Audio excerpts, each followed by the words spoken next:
সুপ্রিয় দর্শক, শুভ সন্ধ্যা। দেশ বিদেশের ব্যবসা বাণিজ্য আর অর্থনীতির খবর নিয়ে গ্রিন টিভির বিশেষ আয়োজন মুক্তবাজারে আপনাদেরকে স্বাগতম। সাথে আছি আমি অন্তরা সরকার অর্থী।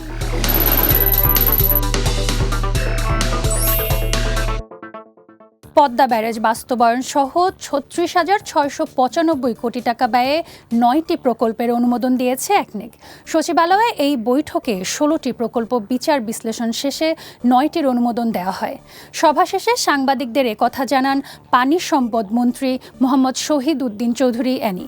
মন্ত্রী বলেন, পদ্মা ব্যারেজ প্রকল্প বাস্তবায়ন হলে উপকৃত হবে দেশের ২৪টি জেলার প্রায় ৭ কোটি মানুষ।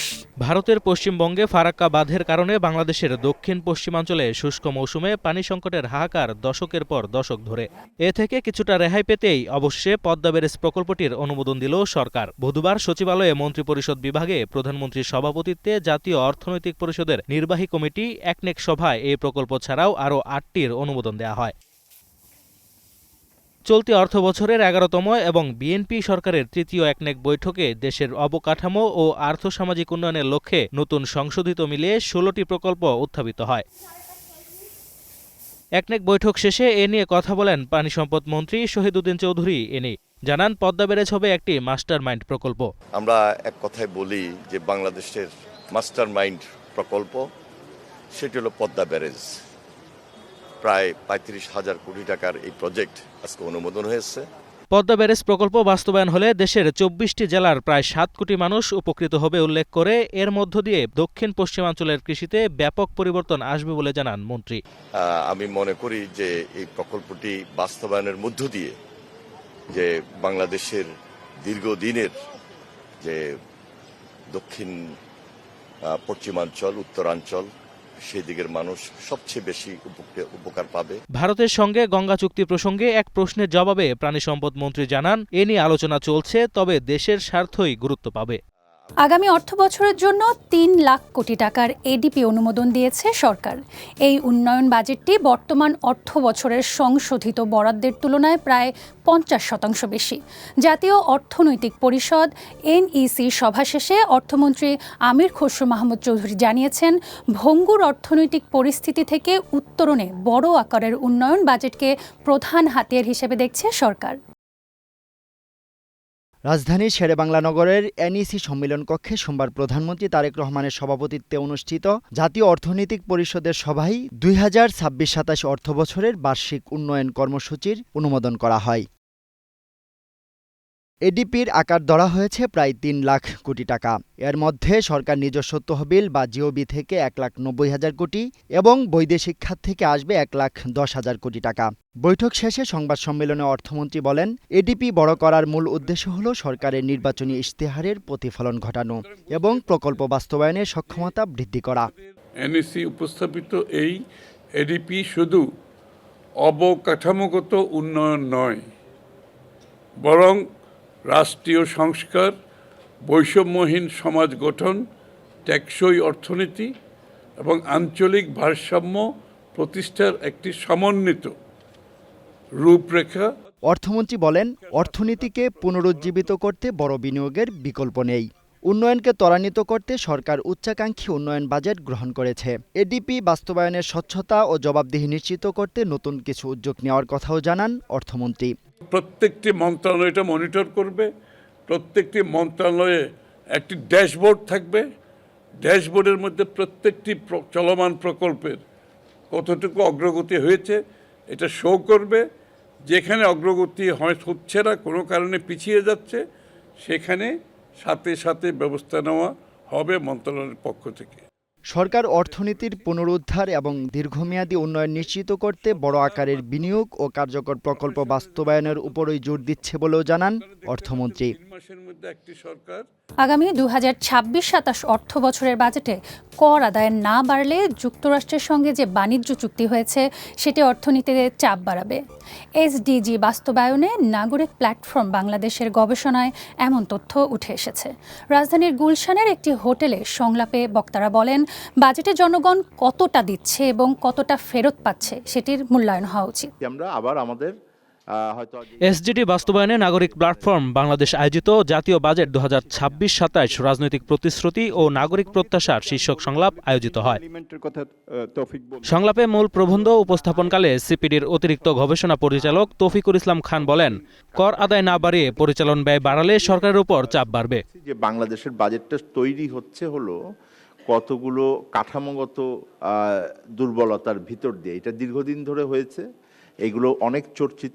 রাজধানীর কারওয়ান বাজারে প্রতিদিন কোটি কোটি টাকার চাঁদাবাজি হয়, এমন বিস্ফোরক অভিযোগকে কেন্দ্র করে সংলাপে মুখোমুখি অবস্থান নেন সরকারি ও বিরোধী দলীয় দুই সাংসদ। অভিযোগের সত্যতা, আইনগত ব্যবস্থা এবং রাজনৈতিক সংশ্লিষ্টতা নিয়ে তাদের মধ্যে তীব্র বাক্য বিনিময় হয়। আমাদের এলাকায় সবচেয়ে চাঁদাবাজির এলাকা হলো কারণ বাজার। এটা আগেও সরকারি দল করতো, এখনো সরকারি দল করতেছে। সরকারি দল হিসেবে একটা নতুন জিনিস শেখার বিষয় হয়েছে আমার জন্য, সেটা হচ্ছে সরকারি দল হিসেবে যত কম বলা যায় তত মঙ্গলজনক। বলার পার্টটা আসলে মিলন ভাইদের। সংলাপে সিপিডির সম্মাননীয় ফেলো অধ্যাপক মুস্তাফিজুর রহমান বলেন, বাজেটে জনগণ কতটা দিচ্ছে এবং কতটা ফেরত পাচ্ছে সেটির মূল্যায়ন হওয়া উচিত। আমরা সবসময় যেটা বলি সেটা হলো যে আমাদের রাজস্ব আয় কত, এটা জিডিপির পরিমাণ কত। আমরা অনেক সময় এটা বলি না যে জনগণ কতটুকু রাজস্ব দেন এবং জিডিপির অনুপাত কত। অনুষ্ঠান সঞ্চালনা করেন সিপিডির সম্মাননীয় ফেলো অধ্যাপক দেবপ্রিয় ভট্টাচার্য। গেল সপ্তাহের চেয়ে আজকের নিত্য পণ্যের বাজারের চিত্রটা ভিন্ন। প্রায় প্রতিটি সবজির দাম কেজিতে বেড়েছে 20 থেকে 30 টাকা পর্যন্ত। আরেক দফা বেড়েছে মুরগি ও ডিমের দাম। নিত্য পণ্যের মূল্য বৃদ্ধিতে ক্ষোভ জানিয়েছেন ক্রেতারা। রাজধানীর বাজার ঘুরে আরও জানাচ্ছেন অনন্য সাদিক। ভোর থেকেই পণ্যবাহী ট্রাক থেকে নামে সবজি হাঁকডাক চলে পাইকারি দরে, কিন্তু দৃশ্যপট ভিন্ন খুচরা বাজারে। সপ্তাহের ব্যবধানে প্রায় প্রতিটি সবজির দামই এখন সাধারণ মানুষের নাগালের বাইরে। মুরগির বাজারের দাম আমরা যখন কিনছি 1 সপ্তাহ 2 সপ্তাহ আগেও 600 650 ছিল, যেটা আস্তে আস্তে আমি কিনতে গেলাম 740 টাকা করে। এখন বাজারে আসলে প্রায় জিনিসের দামে, যেটা 50-60 টাকা ছিল এগুলা প্রায় জিনিসের দাম 100 টাকার নিচে কোনো সবজি নেই। সাধারণ মানুষের কথা চিন্তা ভাবনা করে আরও বাজার মনিটরিং তদারকি করা এবং কি শক্ত হাতে আইন প্রয়োগ করলে তাহলে আমরা হয়তো বা কিছুটা স্বস্তি পাবে বলে মনে হয়। বিক্রেতারা বলছেন বৈরী আবহাওয়ার প্রভাব পড়েছে বাজারে। এই যে বৃষ্টির আবহাওয়ার কারণে অনুকূলের কারণের ক্ষেত্রে দিক সেদিকে একটু দাম এখন হচ্ছে কেরি খরচ বেশি, এর জন্য একটু বেশি, তো এই বছর একটু দাম বেশি আর কি তুলনামূলক। উত্তাপ লেগেছে ব্রয়লার, সোনালী ও কক মুরগির বাজারেও। সরবরাহ সংকটের চেনা অজুহাত এখানেও। গত সপ্তাহের তুলনায় ব্রয়লার, সোনালী মুরগি কেজিতে বেড়েছে 20 থেকে 30 টাকা। আজকের বাজারে ব্রয়লার বেচতেছি 170 টাকা, আর সোনালী বেচতেছি 320 টাকাতে 330 টাকা, আর হাইব্রিড বেচতেছি 300 টাকা, আর দেশি মুরগি বেচতেছি 730 টাকা। মধ্যবিত্তের আমিষের চাহিদাতেও বড় ধাক্কা। পাল্লা দিয়ে বাড়ছে ডিমের দামও। হালিতে ডিমের দাম বেড়েছে 4 থেকে 5 টাকা। বেড়েছে গরুর মাংসের দামও। গরু কম, হাটে কম আছে, তাহলে মালের দাম বেশি। ডিমটা হয়েছে আপনার দ্রব্যমূল্যের সাথে, যে দ্রব্যমূল্যের দাম, জিনিসপত্র দাম যদি বাড়ে ডিমের দামও বাড়ে। বিক্রেতাদের দাবি, দেশের বিভিন্ন অঞ্চলে টানা কয়েকদিনের বৃষ্টি ও বৈরী আবহাওয়ার কারণে আড়তে সবজির ট্রাক কম এসেছে। সরবরাহ স্বাভাবিক না হওয়া পর্যন্ত দাম কমার কোনো লক্ষণ দেখছেন না তারা। কোরবানির পশুর চামড়ার দাম নির্ধারণ করেছে সরকার।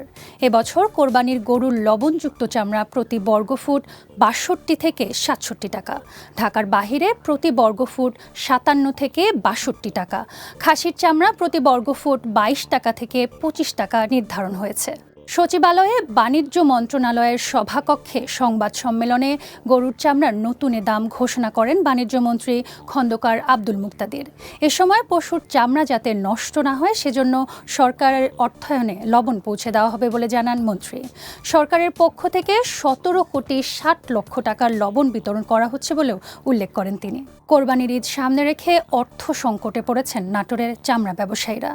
ট্যানারি মালিকদের কাছে প্রায় 70 কোটি টাকা বকেয়া পড়ে থাকায় দেশের দ্বিতীয় বৃহত্তম চামড়ার আড়ত চক বৈদ্যনাথে এখন কাটছে অলস সময়। মূলধন সংকটের পাশাপাশি লবণের দাম অস্বাভাবিকভাবে বেড়ে যাওয়ায় দুশ্চিন্তা আরও বেড়েছে। চক বৈদ্যনাথ নাটোরে দেশের দ্বিতীয় বৃহত্তম চামড়ার আড়ত হিসেবে পরিচিত বাজারটি 2.5 শতাধিক ছোট বড় আড়তে কাজ করেন হাজারো মানুষ, কিন্তু সেই চেনা ছবি এখন অনেকটাই ধূসর। বকেয়ার টাকা পাহাড় আর লাগামহীন খরচে দিশেহারা ব্যবসায়ীরা। এখনো আমরা কোম্পানির থেকে টাকা পাইনি, টাকা পাওয়ার আশা আছে, ওরা আশা দিয়েছে, টাকা দিলে তারপর আমরা ঈদের প্রস্তুতি গ্রহণ কাজ শুরু করব। তারাও আশাবাদী দিয়ে রাখছে যে কুরবানির আগে তারা আমাদেরকে পেমেন্ট দিয়ে দিবে এবং আমরা সেই ভরসায় আছি, তারা পেমেন্ট দিলে আমরা ব্যবসাটা ভালোভাবে করতে পারবো। বিভিন্ন ট্যানারি ও বড় ক্রেতাদের কাছে বিভিন্ন সময়ের পাওনা প্রায় ৭০ কোটি টাকা। ফলে ঈদের আগে চামড়া কেনার মতো পর্যাপ্ত মূলধন নেই তাদের। পাওনা যেগুলো আছে এগুলো যদি পুরোপুরি আমাদেরকে দেওয়া হয় তাহলে আমাদের অবস্থানটা একটু ভালো হবে। আমরা যদি ঢাকায় যে টাকাগুলো আমরা পাবো সেই টাকা যদি আমাদেরকে দেয়, তা আমাদের নাটোর যেহেতু একটা বৃহত্তম হাট, এখানে চামড়া আমদানি প্রচুর হয়, আমরা ভালোভাবে চামড়া কিনতে পারবো। সংকট আরও প্রকট করেছে লবণের বাজার। চামড়া সংরক্ষণের প্রধান এই উপাদানের দাম বেড়েছে কয়েক গুণ। লবণের সিন্ডিকেট চলতেছে, লবণ ছিল 700 টাকা, এখন সেই লবণ 980 টাকা। আমাদের নাটোর হচ্ছে বাংলাদেশের দ্বিতীয় বৃহত্তম চামড়ার বাজার। আমাদের গত বছর যে লবণের দাম ছিল তার চেয়ে এবছর লবণের দামটা একটু বেশি লবণ ব্যবসায়ীরা হাঁকাচ্ছে, তো সেই দিকে একটু নজর দেওয়ার জন্য সরকারকে আমি দৃষ্টি আকর্ষণ করতেছি। 60-70 কোটি টাকা আমাদের ব্যবসায়ীরা পাবে। তারা যদি টাকা পয়সা দেয় তাহলে ইনশাল্লাহ এই মার্কেটটা উজ্জীবিত হবে। ট্যানারি মালিকরা বকেয়া পরিশোধ না করলে এবং লবণের মতো কাঁচামালের দাম নিয়ন্ত্রণ না করা গেলে একটা সময় চামড়া শিল্পে দীর্ঘমেয়াদী মন্দা নেমে আসবে বলে আশঙ্কা ব্যবসায়ী নেতাদের। দর্শক, এ পর্যায়ে নিচ্ছি ছোট্ট একটি বিরতি। ফিরছি কিছুক্ষণ পরেই। সে পর্যন্ত গ্রিন টেলিভিশনের সঙ্গেই থাকুন।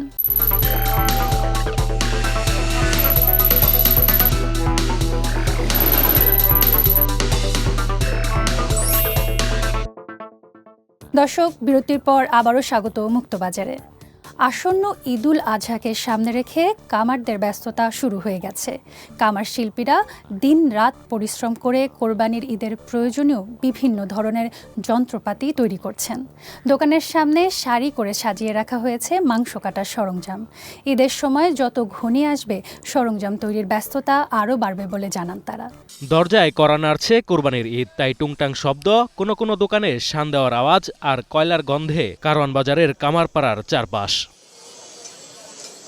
কারওয়ান বাজারের কামার দোকানগুলোতে এখন ব্যস্ত সময় কাটছে কামারদের। দোকানগুলোতে সাজিয়ে রাখা হয়েছে দা, বটি, চাপাতি ও ছোট বড় নানান সাইজের ছুরি। ক্রেতারা চাপাতির সঙ্গে ছোট ছুরি কিনছেন পশুর চামড়া ছাড়ানোর জন্য। অনেকেই আসছেন পুরনো ছুরি চাপাতি ধারাতে।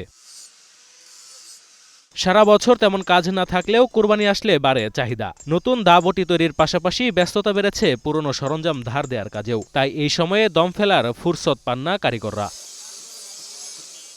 তবে লোহা, কয়লা ও শ্রমিকের মজুরি বাড়ায় গত বছরের তুলনায় এবার দামও বেড়েছে বলে জানান তারা। গত বছর দাম মোটামুটি ভালো আর কি। বছরে সবকিছুর দাম বাইরে গেছে, কয়লা মূল্যের দাম বাইরে আছে, জিনিসপত্রের দাম বাইরে গেছে, আমাদের শ্রমিকের দাম বাইরে গেছে।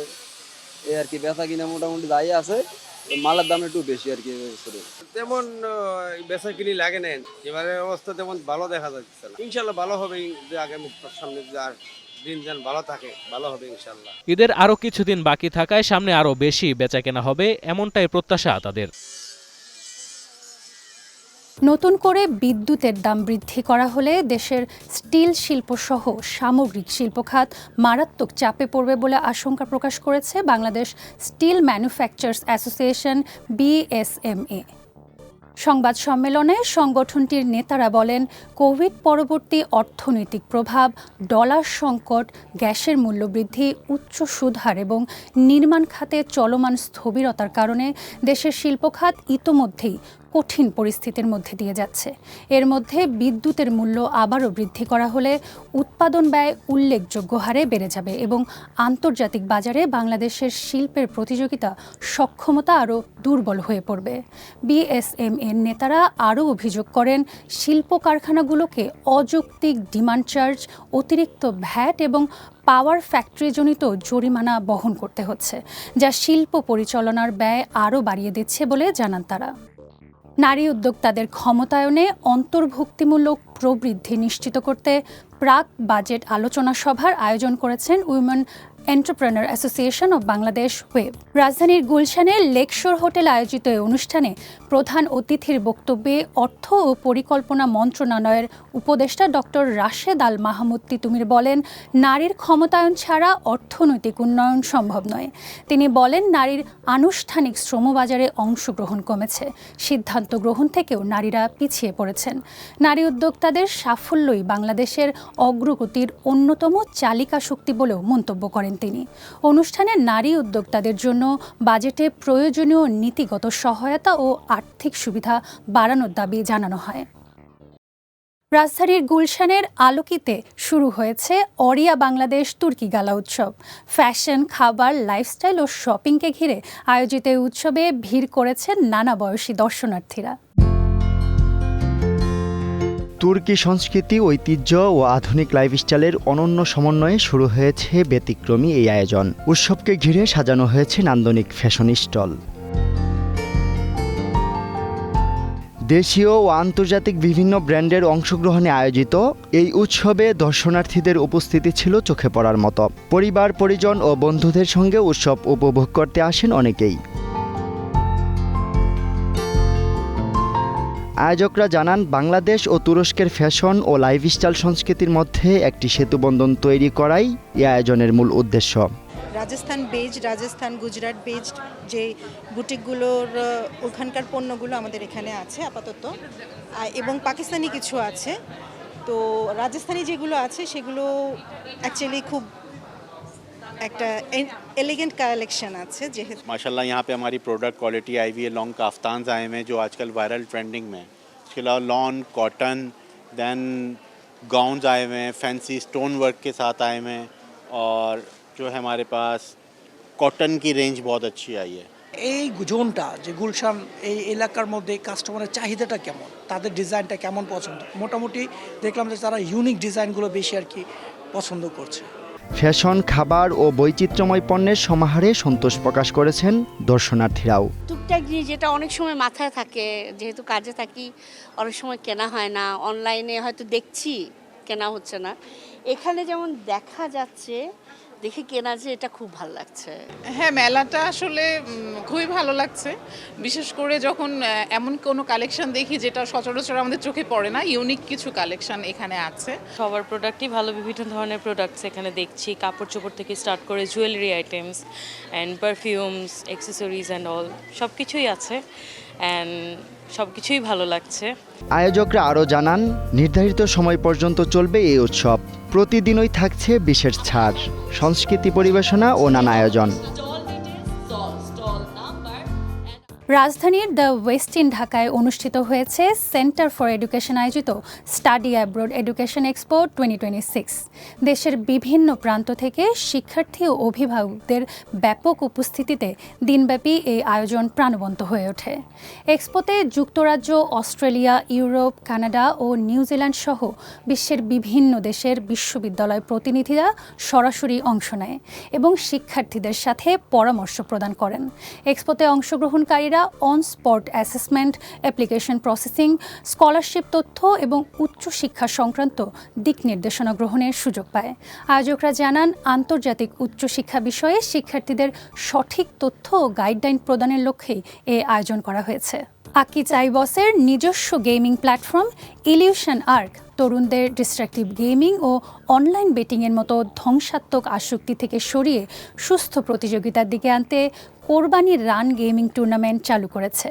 রাজধানীর তেজগাঁওয়ে আকিজ হাউসে বন্যাঢ্য এক আয়োজনের মধ্য দিয়ে এই টুর্নামেন্টের উদ্বোধন হয়। বর্তমান সময়ে ডিস্ট্রাকটিভ গেমিং ও অনলাইনের কারণে লাখো তরুণ তাদের মূল্যবান সময়, অর্থ এবং মানসিক স্থিতি হারাচ্ছে, যা ধীরে ধীরে একটি জাতীয় সামাজিক সংকটে রূপ নিচ্ছে। এই ধ্বংসাত্মক পথ থেকে তরুণদের ফিরিয়ে এনে দক্ষতা, সৃজনশীলতা এবং সুস্থ প্রতিযোগিতা এবং তরুণদের জন্য স্বাস্থ্যকর এবং বিনোদনমূলক পরিবেশ তৈরিতেই এই উদ্যোগ গ্রহণ করেছে আকিজ আইবস। আগামী 10 জুন পর্যন্ত চলবে এই টুর্নামেন্ট। চূড়ান্তভাবে বিজয়ী শীর্ষ 25 জন প্রতিযোগীকে দেওয়া হবে বিভিন্ন আকর্ষণীয় পুরস্কার।